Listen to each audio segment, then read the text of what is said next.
Mr. Rabbit grossly deceives Mr. Fox. One evening when the little boy, whose nights with Uncle Remus were as entertaining as those Arabian ones of blessed memory, had finished supper and hurried out to sit with his venerable patron, he found the old man in great glee. Indeed, Uncle Remus was talking and laughing to himself at such a rate that the little boy was afraid he had company. The truth is, Uncle Remus had heard the child coming, and when the rosy-cheeked chap put his head in at the door was engaged in a monologue, the burden of which seemed to be, "Oh, Molly Har, what you doin' dar, sittin' in de corner, smokin' yo' cigar?" As a matter of course, this vague allusion reminded the little boy of the fact that the wicked fox was still in pursuit of the rabbit, and he immediately put his curiosity in the shape of a question. "Uncle Remus, did the rabbit have to go clean away when he got loose from the tar baby?" "Bless gracious, honey, dat he didn't. Who, him? You don't know nothing 'tall about Brer Rabbit if that's the way you puttin' him down. What he gwine away for?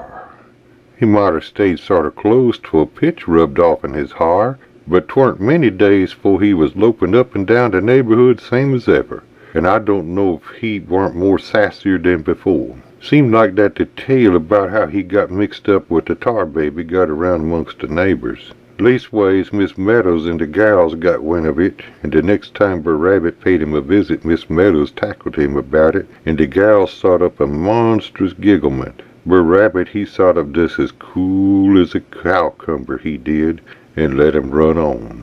"Who was Miss Meadows, Uncle Remus?" inquired the little boy.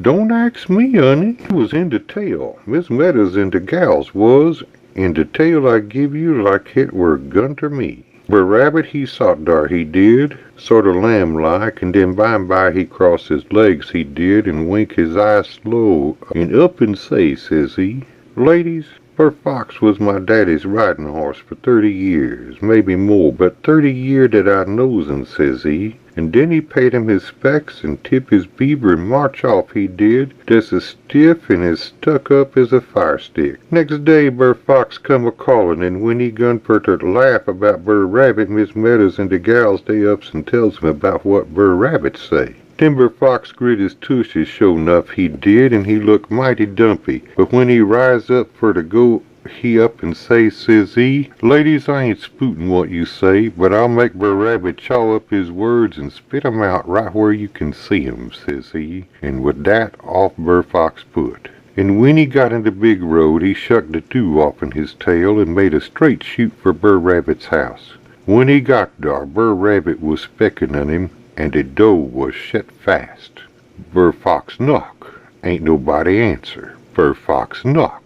Nobody answer. Then he knock again. Blam, blam. Then Brer Rabbit hollow out mighty weak, 'Is dat you, Brer Fox? I want you to run and fetch the doctor. Dat bader puzzly what I ate this morning is getting way with me. Do please, Brer Fox, run quick,' says Brer Rabbit, says he. 'I come arter you, Brer Rabbit,' says Brer Fox, says he. 'There's going to be a party up at Miss Meadows,' says he. 'All the gals 'll be there, and I promised that I'd fetch you. The gals, they 'lowed that hit wouldn't be no party 'ceptin' I fought you,' says Brer Fox, says he. Then Brer Rabbit say he was too sick, and Brer Fox says he wasn't, and dar they had it up and down, sputin' and contendin'. Brer Rabbit say he can't walk. Brer Fox say he told him. Brer Rabbit say how? Brer Fox say in his arms. Brer Rabbit say drap him. Brer Fox 'low he won't. By Brer Rabbit say he go if Brer Fox tote him on his back. Brer Fox say he would. Brer Rabbit say he can't ride without a saddle. Brer Fox say he get the saddle. Brer Rabbit say he can't get in the saddle less he have a bridle for to hold by. Brer Fox say he get the bridle. Brer Rabbit say he can't ride without blind bridle, 'cause Brer Fox be shying at stumps along the road and fling 'em off. Brer Fox say he get blind bridle. Then Brer Rabbit say he go. Then Brer Fox say he ride Brer Rabbit most up to Miss Meadows, and then he would get down and walk to balance her the way. Brer Rabbit greed, and then Brer Fox leaped out of the saddle in the bridle. 'Course Brer Rabbit know the game that Brer Fox was fixin' for to play, and he determined for to outdo him, and by the time he comb his ha'r and was twist his mustache and sort of rig up, here come Brer Fox, saddle and bridle on, and looking as pert as a circus pony. He trot up ter do and stand there pawin' de ground and chompin' de bit the same like sho' nuff hoss, and Brer Rabbit he mount he did and dey amble off. Brer Fox can't see behind with the blind bridle on, but by and by he feel Brer Rabbit raise one of his foots. "What you doin' now, Brer Rabbit?" says he. "Shortening de left stirrup," Brer Fox says he. By and by Brer Rabbit raised de other foot. "What you doin' now, Brer Rabbit?" says he. "Pullin' down my pants," Brer Fox says he. "All the time, bless gracious, honey."